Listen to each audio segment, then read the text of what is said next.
పోటీ చేస్తా ఉన్న మన మక్బూల్ సాబ్ గారికి, పార్లమెంటు పోటీ చేస్తా ఉన్న మన బోయ శాంతమ్మ గారికి, ఇక్కడ విచ్చేసిన సోదరిమణులకు అందరికీ పేరు పేరున నమస్కరించుకుంటున్నాను. ఈరోజు మనందరికీ కూడా జగన్మోహన్ రెడ్డి చెప్పాడు, చేశాడు. 4 విడతలు ఇచ్చి మీ అప్పులన్నీ కూడా దాదాపు 25,570 కోట్ల 80 లక్షలు మాఫీ చేసిన విషయాన్ని మీరు అందరూ కూడా గుర్తుంచుకోవాలని చెప్పి మీకు మనవి చేస్తున్నాను. ఈరోజు మనం రాష్ట్రం మొత్తం మీద 7,98,395 సంఘాలకు గాను సభ్యులు 78,94,169 మంది సభ్యులకు 25,570 కోట్ల 80 లక్షలు ఇచ్చిన విషయాన్ని మీ అందరికీ కూడా తెలియజేస్తున్నాను. మన జిల్లాకు వస్తే మన జిల్లాలో 2,30,927 మంది సభ్యులకు 721 కోటి 63 లక్షలు మన జిల్లా మొత్తానికి, సత్యసాయి జిల్లా మొత్తానికి ఇవ్వడం జరిగింది. మరి మన తానకల్లు మండలానికి వస్తే 673 సంఘాలు, 6,974 సభ్యులు, మొత్తం 17 కోట్ల 21 లక్షలు ఇస్తే ఈ 4 విడతలు మాత్రం 4 కోట్ల 29 లక్షలు ఇవ్వడం జరిగింది. మరి జగన్మోహన్ రెడ్డి ఏదైతే చెప్పాడో ఎన్నికల ముందు అవన్నీ కూడా పూజా తప్పకుండా 100% ఎన్నికల హామీలు నెరవేర్చిన ఘనత మన నాయకుడు, మన ప్రీతమ ముఖ్యమంత్రి జగన్మోహన్ రెడ్డి గారు. ఈరోజు రాష్ట్రంలో ఏ ఇంటికి వెళ్ళినా జగన్మోహన్ రెడ్డి గారు చేపట్టిన సంక్షేమ పథకాలు కానీ, అభివృద్ధి కార్యక్రమాలు కానీ ప్రతి కుటుంబంలోనూ ప్రతి సభ్యుడు కూడా నేరుగానో లేకపోతే ఇండైరెక్ట్ గానో అందరికీ కూడా చెల్లించిన విషయాన్ని కూడా మీ అందరికీ మనవి చేస్తా ఉన్నాను. మనం ముందే చెప్పాడు ఆయన 2019 ఎన్నికల ముందు ఈ ఎన్నికల హామీలన్నీ నెరవేర్చిన తర్వాతే తిరిగి మళ్ళా 2024లో ఎన్నికలకు పోతారు, అంతలోపల అన్ని కార్యక్రమాలు కూడా పూర్తి చేస్తారని చెప్పి ఆ విధంగానే ఈరోజు ఆసరాలు మీ అప్పులన్నీ కూడా నేరుగా మీ అకౌంట్లకే వేసి బ్యాంకులు కూడా సంబంధం లేకుండా ఇవ్వడం జరిగింది. మరి ఆసరాగానే అనేక సంక్షేమ పథకాలు ఎవరు కూడా చేయని విధంగా ఈరోజు జగన్మోహన్ రెడ్డి గారు చేయడం జరిగింది. గతంలో అయితే 2014 ఎన్నికల ముందు చంద్రబాబు నాయుడు అనేక హామీలు ఇచ్చాడు. దాదాపు 600 హామీలు ఇచ్చి 100 పేజీల మేనిఫెస్టోను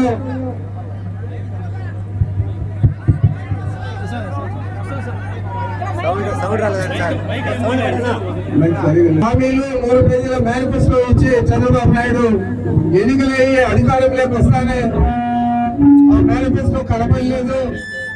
ఆ ఎన్నికల హామీలన్నీ కూడా కనీసం వెబ్సైట్ లో నుంచి కూడా తీసేసిన ఘనత చంద్రబాబు నాయుడు.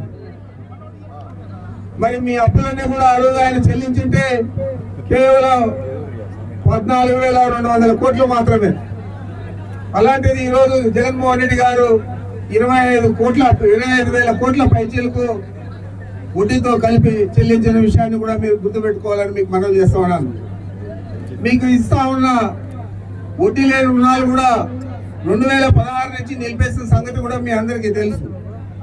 బ్యాంకుల్లో మీ అకౌంట్లన్నీ కూడా ఏ కేటగిరీ బికి, బి కేటగిరీ సికి ఆ విధంగా అయ్యేదే కాకుండా చాలా మంది సంఘ సభ్యుల అకౌంట్లన్నీ కూడా నిర్వీర్యమైపోయిన విషయం కూడా మీకు అందరికీ కూడా తెలుసు.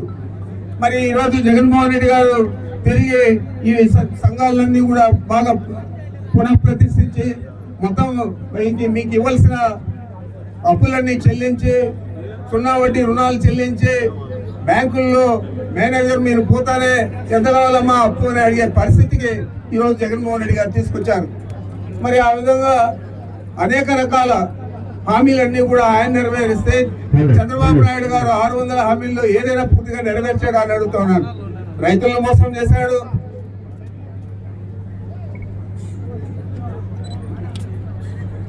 చదువుకున్న యువకులందరినీ కూడా ఇంటికి ఒక ఉద్యోగం అని చెప్పాడు, గోడల మీద అంతా రాపించాడు. ఆ రోజు బాబు వస్తే జాబ్ వస్తుంది అని చెప్పి, మరి తీరా అధికారంలోకి వచ్చిన తర్వాత 2 లక్షల పైచీలకు కాంట్రాక్ట్ ఉద్యోగులందరినీ కూడా తొలగించిన విషయాన్ని కూడా మీరందరూ కూడా గుర్తు పెట్టుకోవాలని మీకు మనవి చేస్తా ఉన్నాను. ఈరోజు మళ్ళా రాబోతా ఉన్నాడు. ఈరోజు మళ్ళా ఎన్నికలకు వచ్చి మీ అందరికీ కూడా పెద్ద పెద్ద హామీలు ఇవ్వబోతా ఉన్నాడు. ఇప్పటికే ఆయన మీ భవిష్యత్తుకు నా గ్యారంటీ అని చెప్పి ఒక పాంప్లెట్ వేసి గోడలకంతా కూడా అతికించడం జరుగుతాం. ఆయనకే గ్యారంటీ లేదు, ఆయన మనకు గ్యారంటీ ఇస్తాడంట. ఆలోచన చేయాలి మీరు. తిరిగి మళ్ళా మోసం చేస్తా ఉన్నాడా లేదా తిరిగి నిజంగానే మారి ఆయన మంచి ఆలోచన చేస్తా ఉన్నాడా అని ఒకసారి మనం చూస్తే, ఆయన ఇచ్చిన హామీలన్నీ కూడా ఈ మధ్య జరిగిన అసెంబ్లీ సభలో ఆ సభ సాక్షిగా జగన్మోహన్ రెడ్డి గారు ఒక స్లైడ్ వేసి చూపించడం జరిగింది. మనకు వచ్చే ఆదాయం కంటే 2 రెట్లు ఆ హామీలు నెరవేర్చేదానికి డబ్బులు కావాలి. 2 లక్షల కోట్లు మనకు అవసరమైతే అది 4 లక్షల కోట్లు అవసరం అవుతుంది. మరి ఎక్కడి నుంచే తెచ్చిస్తాడు ఈ డబ్బులు? ఇదంతా కూడా అబద్ధాలు చెప్పేదానికి సెన్సార్ ఏమీ లేదు కాబట్టి నోటికి ఏదో వస్తే అది చెప్పే విధంగా చంద్రబాబు నాయుడు చెప్తా ఉన్నాడు. మనం ఆలోచన చేయాల. గతంలో ఏ విధంగా మీ మెల్లంగానే కూడా ఇబ్బంది పెట్టాడు 2014 నుంచి 19 దాకా, మరి 2019 నుంచి 24 దాకా జగన్మోహన్ రెడ్డి గారు ఏ విధంగా మనల్ని అందరినీ కూడా ఆదుకున్నారు. రైతులు కానీ రైతు భరోసా కింద రైతులకు సంవత్సరం 2 దఫాలు డబ్బులు ఇవ్వడమే కాకుండా రైతు భరోసా కేంద్రాలు ఏర్పాటు చేసి మన గ్రామాలలో రైతులు పెట్టే పంటకు కూడా గిట్టుబాటు ధర కోసం 2,000 కోట్లు ధరలు స్థిరీకరణ పెట్టి వారు పండించే పంటకు కూడా అధికారులు అలాంటి పంట చేస్తే మీ భూమిలో బాగా పంట వస్తుందని చెప్పే పరిస్థితి ఈరోజు మన గ్రామాలలో నెలకొనింది. మన పరిపాలన అంతా కూడా సచివాలయ వ్యవస్థను తీసుకొచ్చి మీరు ఎక్కడ కూడా పోకుండా ఎంఆర్ఓ ఆఫీసు ఎండిఓ ఆఫీసు పోయి ఇబ్బందులు పడకుండా మన గ్రామంలోనే గ్రామ సచివాలయంలో ఉన్న కార్యదర్శులే అన్ని కార్యక్రమాలు కూడా చేసే విధంగా ఈరోజు జగన్మోహన్ రెడ్డి గారు చర్యలు తీసుకున్న విషయాన్ని కూడా మీరు గుర్తుపెట్టుకోవాలని మీకు మనవి చేస్తా ఉన్నాను. ఈ విధంగా జగన్మోహన్ రెడ్డి గారు చెప్పినవన్నీ చేస్తే, చంద్రబాబు నాయుడు గారు చెప్పినవన్నీ కూడా అధికారంలోకి వచ్చిన తర్వాత తుంగలో దొక్కి తీరా ఈ రోజు మళ్ళా ఎన్నికల ముందు ఆయన గ్యారంటీ కింద గ్యారంటీలు 5 గ్యారంటీలు అని చెప్పి ఇస్తా ఉన్నాడు. ఇదంతా కూడా బూటకం అని చెప్పి మీ అందరికీ కూడా తెలియజేస్తా ఉన్నాను. ఎంచేతంటే వారు అమలు చేస్తే మన బడ్జెట్ మనకు ఆదాయం, మన రాష్ట్రంలో వచ్చే ఆదాయం జీతాలు కాకుండా ఎంతో కొంత ఖర్చు చేసే పరిస్థితి ఉంటుంది. కానీ 2.5 లక్షల కోట్లు ఖర్చు చేసే పరిస్థితి ఉండదు. ఇవంతా కూడా అమలు చేసేది కాదని కూడా మీకు మనవి చేస్తా ఉన్నాను. రేపు మళ్ళా అందరూ వస్తారు, తెలుగుదేశం పార్టీ నాయకులు కానీ వారి కార్యకర్తలు కానీ మన ఇంటి ముందుకు వస్తారు. వచ్చినప్పుడు ఒక పాంప్లెట్ ఇచ్చి అయ్యా మీకు ఇవన్నీ చంద్రబాబు నాయుడు ఇస్తా ఉన్నారు, తప్పకుండా మీరు చంద్రబాబు నాయుడిని గెలిపించాలా అని చెప్పి అడిగే పరిస్థితి ఉంది. మిమ్మల్ని అందరినీ కూడా ఒకటే నేను కోరుతా ఉన్నాను, మీరు ఆలోచన చేయండి. ఆయన చెప్పే హామీలన్నీ నెరవేర్స్తాడా లేదా అనేది, గతంలో నెరవేర్చాడా నెరవేర్చలేదా అనేది కూడా ఆలోచన చేయండి. ఈరోజు జగన్మోహన్ రెడ్డి గారు మంచి వైద్యం కోసం ఒక జిల్లాకు ఒక మెడికల్ కాలేజీ కార్పొరేట్ స్టైల్లో, కార్పొరేట్ తరహాలో ఒక పెద్ద హాస్పిటల్ ఇవన్నీ నిర్మించేదే కాకుండా దాదాపు 3,200 పైచీలకు జబ్బులకంతా కూడా ఆరోగ్యశ్రీ వర్తింపజేస్తా ఉన్నారు. 25 లక్షల దాకా ఒక వ్యక్తికి జబ్బు నయమయ్యేదానికి ఖర్చు చేయడానికి 1000 రూపాయల పైన 25 లక్షల దాకా ఖర్చు చేయడానికి జగన్మోహన్ రెడ్డి గారు చర్యలు తీసుకున్నాడు. ఈరోజు రాష్ట్రంలో ఖాళీలు ఉన్న డాక్టర్లు కానీ నర్సులు కానీ 53,000 పైచీలకు ఉద్యోగాలన్నీ కూడా ఇవ్వడం జరిగింది. అదేవిధంగా మన విద్యార్థులు చదువుల కోసం వస్తే ఓటు లేని పిల్లలకంతా కూడా పథకాలు పెట్టిన ఘనత జగన్మోహన్ రెడ్డి గారు. అమ్మఒడి కానీ, విద్యా దీవెన కానీ, వసతి దీవెన కానీ, వారు తినే భోజనం కూడా గోరుముద్ద పేరుతో ఆయనే పలానా సోమవారం ఈ భోజనం పెట్టాలా, మంగళవారం ఈ భోజనం పెట్టాలా అని వారం పొడవునా ఆయన మెనూ తయారు చేసి ఆ విధంగా ఒక ముఖ్యమంత్రి తయారు చేసి మనకు బిడ్డలకు మంచి చదువు నేర్పియాలని ఇస్తా ఉన్నాడంటే మనం ఆలోచన చేయాలని మీకు మనవి చేస్తా ఉన్నాను. ఇంగ్లీష్ మీడియంలో చదువుకునే దానికి అవకాశం కల్పించాడు. పేద పిల్లలందరూ కూడా గతంలో కార్పొరేట్ స్కూల్లో పోయి చదివే పరిస్థితి లేనప్పుడు ఏదైనా కాంపిటీషన్ ఎగ్జామ్స్ పోవాలంటే ఇంగ్లీష్ మీడియం ఉంటేనే సులభంగా ఉంటుంది. పంచాయతీ ఇంగ్లీష్ మీడియం ఇచ్చేదే కాకుండా వారికి ట్యాబ్లు ఇవ్వడం కానీ, వారికి గుడ్డలు డ్రెస్ మెటీరియల్ ఇవ్వడం కానీ, బుక్కులు ఇవ్వడం కానీ అన్ని కూడా వారే చూసి పిల్లలందరూ కూడా రేపు భవిష్యత్తులో ప్రతి కుటుంబాన్ని ఆదుకుంటారు. ఆ కుటుంబంలో తల్లిదండ్రికి వీళ్ళు సేవ చేసే పరిస్థితి వస్తుంది. మంచి ఉద్యోగం చేసో వ్యాపారం చేసో తప్పకుండా ఈ చదువు వల్ల వీళ్ళందరూ కూడా మన కుటుంబాలను ఆర్థికంగా ముందుకు తీసుకుపోతారని చెప్పి ఆలోచన చేసి జగన్మోహన్ రెడ్డి గారు ఈ విధంగా చేశారని కూడా మీకు మనవి చేస్తా ఉన్నాను. మనం చంద్రబాబు నాయుడు గారు చెప్తాడు ఎందుకు ఇంగ్లీష్ మీడియం అని. మీ కొడుకు ఏం చదివాడు? ఇంగ్లీష్ మీడియంలో కాదా అని అడుగుతాను. ఇంకా పెద్ద నాయకుడు వెంకయ్య నాయుడు ఈ మన రాష్ట్రానికి ఉపరాష్ట్రపతిగా, మన దేశానికి ఉపరాష్ట్రపతిగా మన రాష్ట్రం నుంచి వారు పోయి పనిచేసి అక్కడ ఆయన కూడా అంటాడు మా ఇంగ్లీష్ మీడియం అవసరం లేదు, పిల్లలంతా కూడా తెలుగు మర్చిపోతారు అని. అదే మీ పిల్లలు అయితే ఇంగ్లీష్ మీడియంలో చదవచ్చు, పేద పిల్లలు ఇంగ్లీష్ మీడియంలో చదవకూడదు అని అడుగుతున్నాను.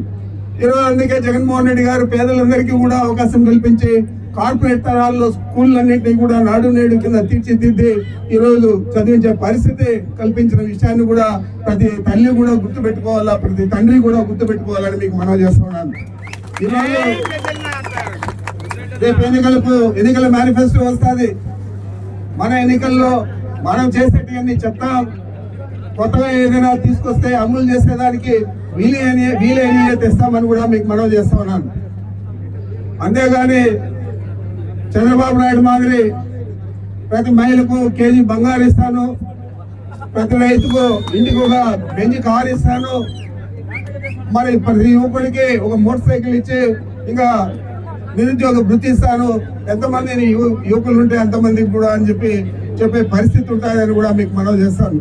ఇవన్నీ నమ్మద్దండి. ఇవన్నీ అమలు చేసేదానికి వీలైతుందా కాదా అని ఆలోచన చేయండి. మీరే కాకుండా మీ పక్క ఇంటి వారితోనో ఇంకొక మీ పక్క ఊర్లో వాళ్ళతోనో మాట్లాడితే వాళ్ళు కూడా ఏం చెప్తారో మీకు తెలుస్తుంది. ఈ రోజు జగన్మోహన్ రెడ్డి గారు అందుకే ధైర్యంగా చెప్తా ఉన్నాడు, నేను మేలు చేసింటే నన్ను ఆదుకోండి, ఆదరించండి, మీరే నా తరఫున ప్రచారానికి చెప్తా ఉన్నాడు. మరి ఆయన మంచి చేశాడు కాబట్టి ధైర్యంగా మనం అడిగే పరిస్థితి ఉంది. మా కార్యకర్తలు కూడా ఈ రోజు, మా నాయకులు కూడా ఈ రోజు ప్రతి ఇంటికి పోయి ఓట్లు అడిగేదానికి ధైర్యంగా అడగచ్చు. అదే పరిస్థితి అక్కడ లేదు. తెలుగుదేశం పార్టీ వారు పోతే ఏం చేశారు మాకు అని అడిగే పరిస్థితి ప్రతి ఇంట్లో కూడా, ప్రతి మహిళ కూడా అడిగే పరిస్థితి ఉంది, ప్రతి రైతు కూడా అడిగే పరిస్థితి ఉంది, ప్రతి యువకుడు కూడా అడిగే పరిస్థితి ఉందని కూడా మీకు మనవి చేస్తున్నాను. అంచేత దయచేసి మన నాయకుడు జగన్మోహన్ రెడ్డి గారు మన రాష్ట్రానికి ఇంకొకసారి ముఖ్యమంత్రి అయితే ఇంకా ఎన్నో అభివృద్ధి కార్యక్రమాలు కానీ, సంక్షేమ పథకాలు కానీ పూర్తి స్థాయిలో అమలు చేస్తాడు. చెప్పిన మాట కాపాడుకునే వ్యక్తి జగన్మోహన్ రెడ్డి గారు. ఏం చెప్తే అది చేస్తాడు కాబట్టి వారిని మీరు ఆశీర్వదించండి. వారిని ఆశీర్వదించాలంటే ఇక్కడ మక్బూల్ ఎమ్మెల్యే అయితేనే అక్కడ ఆయన ముఖ్యమంత్రి అవుతాడు. పార్లమెంట్ లో శాంతంగా గెలుస్తేనే పార్లమెంట్ లో మన సంఖ్యాబలం పెరుగుతారు. కాబట్టి దయచేసి అందరూ తప్పనిసరిగా జగన్మోహన్ రెడ్డి గారిని దీవించండి, వీళ్ళిద్దరిని గెలిపించండి అని చెప్పి మీకు మనవి చేస్తూ నాకు అవకాశం ఇచ్చిన మీ అందరికీ నమస్కరిస్తున్నాను.